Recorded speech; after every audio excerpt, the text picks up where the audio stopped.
Hello students, welcome to my channel Amrita classes. आजचा topic आहे change the voice. आजच्या टॉपिकवरती मी या व्हिडिओमध्ये 2 व्हिडिओज तयार केलेले, पार्ट 1 आणि पार्ट 2. आज आपण पार्ट 1 मध्ये चेंज द व्हॉइसचे नियम बघणार आहोत. चेंज द व्हॉइस तुम्हाला दाखवणार आहे कशा पद्धतीने. टोटल चेंज द व्हॉइसचे जेवढे नियम आहेत त्यासाठी मी हा व्हिडिओ खूप लांब होईल, लेंदी होईल, त्याच्यामुळे मी ते व्हिडिओचे 2 पार्ट केलेले आहेत. So let's start. Change the voice, you know that active voice and passive voice. So active voice मध्ये कोणते कोणते फॉर्म्स असतात प्रोनाउनचे? आय, वी, यू, ही, शी, दे आणि इट. सो आय असेल तर पॅसिव्ह व्हॉइस करताना आपण बाय मी करतो. वी असेल तर बाय अस. यू असेल तर यू. ही असेल तर हिम. शी असेल तर हर. दे असेल तर देम. इट असेल तर इटच. सो हे झाले ऍक्टिव्हचे. पॅसिव्ह व्हॉइस करताना जे आपल्याला नियम स्टार्टिंगचे, जे प्रोनाउनमध्ये आपण चेंजेस करतो, ज्याला आपण सब्जेक्ट पण म्हणू शकतो. सो सब्जेक्टमध्ये जे चेंजेस होतात ते आपण इथे बघितले. त्यानंतर आता आपण रूल फर्स्ट कडे वळणार आहोत. So rule first, when the sentence is in a simple present tense and object it is in a singular form. Means काय तर आपण आज तरी सिंपल टेन्सचीच वाक्य बघणार आहोत. सो सिंपल प्रेझेंट आणि सिंपल पास्ट असे आपण 2 टेन्सचा अभ्यास करणार आहोत. तसं बघायला गेलं ते दोन्ही टेन्स सोपेच आहेत. सिंपल प्रेझेंट टेन्समध्ये जर वाक्य असेल, म्हणजे साध्या वर्तमान काळामध्ये जर वाक्य असेल आणि त्याचा ऑब्जेक्ट, ज्याला आपण कर्म असे म्हणतो, so object it is in a singular form, म्हणजे ऑब्जेक्ट जर आपला एकवचनी असेल तर आपल्याला व्हॉइसचा कुठला फॉर्म तयार होतोय बघा. Direct object plus singular form मध्ये असेल ऑब्जेक्ट म्हणून आपण इज लावायचा. कायम वर्बचा थर्ड फॉर्म, म्हणजे ज्याला आपण पास्ट पार्टिसिपल असे म्हणतो, वर्बचं तिसरं रूप. त्यानंतर रिझर्व सेंटेन्स, ज्याला आपण मराठीत उरलेलं वाक्य म्हणतो, left sentence, reserve sentence, then by and then second case. असा हा फॉर्म कशाचा आहे?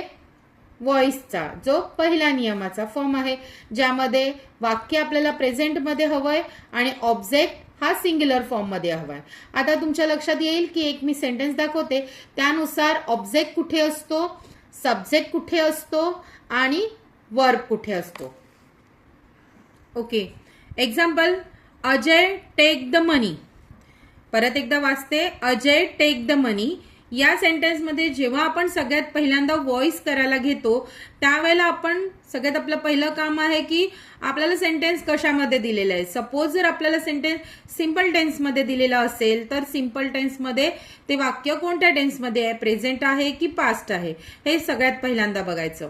सो आता जे दिलेलं वाक्य आहे ते सिंपल प्रेझेंट टेन्सचं आहे. कशावरनं ठरतंय तर इथे आलं आहे टेक. ओके, सो टेक, टूक, टेकन. टेकन हे तिसरं रूप आहे टेकचं, आणि व्हॉइसमध्ये कायम वर्बचं तिसरं रूप वापरायचं असतं, ज्याला आपण वर्ब पास्ट पार्टिसिपल असे म्हणतो. ओके, सो या सेंटेन्समध्ये कशा पद्धतीत आहे बघा. Ajay that is the subject, ज्याला आपण काय म्हणू, सेकंड केस असं म्हणतोय आपण. ओके, टेक हे वर्ब आहे आणि द मनी हा ऑब्जेक्ट आहे.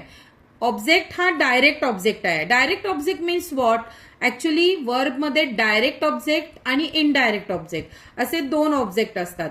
आपण डायरेक्ट ऑब्जेक्ट म्हणजे काय, the money as it is घेतोय की नाही आपण इथे, सो त्याला आपण डायरेक्ट ऑब्जेक्ट म्हणतो. म्हणजे ज्या वेळेला ऑब्जेक्ट आपण ऍज इट इज व्हॉइस करताना वापरतो त्याला आपण डायरेक्ट ऑब्जेक्ट म्हणायचं. कळलं का? आणि इनडायरेक्ट ऑब्जेक्ट म्हणजे काय, तर आता इनडायरेक्ट ऑब्जेक्टचा अर्थ काय असतो बघा. Ajay take the money to me असं सपोज आलं. So to me, me means ME, me. हा बघा वरती आपण मगाशी दिलेला होता ना आयचा मी. सो मी हा इनडायरेक्ट ऑब्जेक्ट आहे. सो सेंटेन्सची सुरुवात आपण आयने करणार आहोत. येत आहे लक्षात? आता आपण आन्सरकडे वळूया.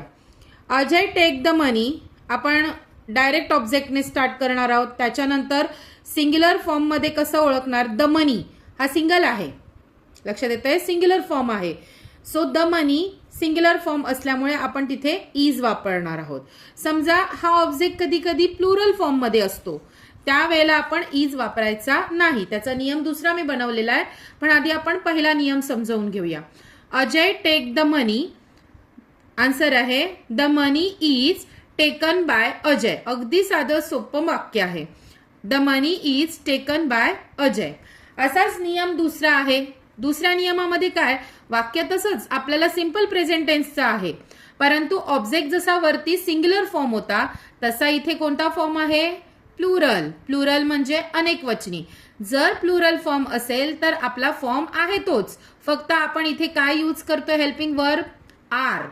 वरती कोणता यूज केलेला होता मी, इज, आणि आता आपण आर करतोय का, कारण की ऑब्जेक्ट हा प्लुरल फॉर्म मध्ये आहे. सो जेव्हा ऑब्जेक्ट आपला प्लुरल फॉर्म मध्ये असतो तेव्हा आपण आर वापरायचा. ओके, फॉर्म बाकी तसंच आहे. वाक्य आता एखादं आपण मी घेतलं, the people celebrate his great deeds. So his great deeds हा ऑब्जेक्ट आहे आणि तो डायरेक्ट ऑब्जेक्ट आहे, आपण ॲज इट इज घेतोय. हे वाक्य आपलं प्रेझेंटचं कसं आहे, कारण की इथे सेलिब्रेट आहे. सेलिब्रेटेड असतं तर ते पास्टचं वाक्य झालं असतं. वाक्य ओळखतोय कशावरून, आपण वर्ब वरून. So celebrate, so celebrate, celebrated, celebrated. वर्डचा पास्ट पार्टिसिपल काय येणार आहे, सेलिब्रेटेड. आणि या ठिकाणी आपल्याला आपण हेल्पिंग वर्ब आर वापरायचं आहे. त्यानंतर बाय आणि त्याच्यानंतर सेकंड केस म्हणजे the people. As it is आपण इथे काही चेंजेस करायचे नसतात, आहे तसाच आपल्याला सेकंड केस वापरायचा असतो. सो आन्सर कसं तयार होतंय, his great deeds are celebrated by the people. So ही झाली सिंपल प्रेझेंट टेन्सची दोन वाक्य, ज्यामध्ये सिंग्युलर फॉर्म मध्ये जर ऑब्जेक्ट आला तर हेल्पिंग वर्ब इज वापरायचं आणि प्लुरल फॉर्म मध्ये जर ऑब्जेक्ट आला तर हेल्पिंग वर्ब आर वापरायचं. अदरवाइज बाकी नियम सारखाच आहे. Okay, rule number 3. Okay, rule number 3 same तसाच आहे, फक्त आता आपण वाक्य कशामध्ये बघणार आहोत, पास्ट टेन्स मध्ये, सिंपल पास्ट टेन्स. जेव्हा वाक्य when the sentence is in a simple past tense आणि या ठिकाणी ऑब्जेक्ट मगासारखंच आहे, अगदी सोपं आहे, पटकन लक्षात ठेवला तर सिंग्युलर फॉर्म आणि plural form, simple present tense आणि सिंपल पास्ट टेन्स असेच फक्त मी दोनाचे 4 भाग करून टाकलेले आहेत आणि तुम्हाला सांगितलेले आहे. अगदी सोप्या भाषेमध्ये सांगते, तुमच्या लक्षात येतच असेल. सो सिंग्युलर फॉर्म मध्ये जर ऑब्जेक्ट असेल आणि वाक्य तुमचं पास्ट टेन्स मध्ये असेल, आता पास्ट टेन्स मध्ये वाक्य म्हणजे काय, तर आपण ते कशावरनं ओळखायचं, अर्थातच ते आपण वर्बवरनं ओळखायचं. वर्बचा जो फॉर्म असेल त्या फॉर्मनुसार आपल्याला वाक्य ओळखता येतं की ते वाक्य पास्ट टेन्सचं आहे की प्रेझेंटचं आहे. बाकी आता त्याचा फॉर्मॅट तर तोच आहे. जसं की डायरेक्ट ऑब्जेक्ट सिंग्युलर फॉर्म मध्ये असल्यामुळे वॉज लावायचा. वर्बचं तिसरं रूप रिझर्व सेंटेन्स, बाय आणि सेकंड केस. वाक्य एकच घेतलंय सोपं, Manisha found a gold necklace. यामध्ये मनीषा हा सब्जेक्ट आहे, फाउंड पास्ट टेन्स आहे, जो फाइंडचा फाउंड झालेला आहे, आणि gold necklace as it is आपण वापरतोय तो डायरेक्ट ऑब्जेक्ट आहे. सो वाक्याची सुरुवात डायरेक्ट ऑब्जेक्टने होते, म्हणजे अ गोल्ड नेकलेस. या ठिकाणी नेकलेस एकच आहे, नेकलेसेस नाहीये. सपोज जर नेकलेसेस असतं तर आपल्याला इथे वॉज लावता आला नसता, मग काय लावायचा. सपोज इथे जर प्लुरल फॉर्म्स मध्ये जर असेल, ऑब्जेक्ट जर प्लुरल फॉर्म मध्ये असेल तर आपण वॉज लावायचा नाही. हा सिंग्युलर फॉर्म मध्ये आहे म्हणून आपण वॉज लावला, वॉज फाउंड बाय मनीषा. मग आता तुम्हाला प्रश्न पडला असेल की प्लुरल फॉर्म मध्ये जर ऑब्जेक्ट असेल तर काय करावे बरे.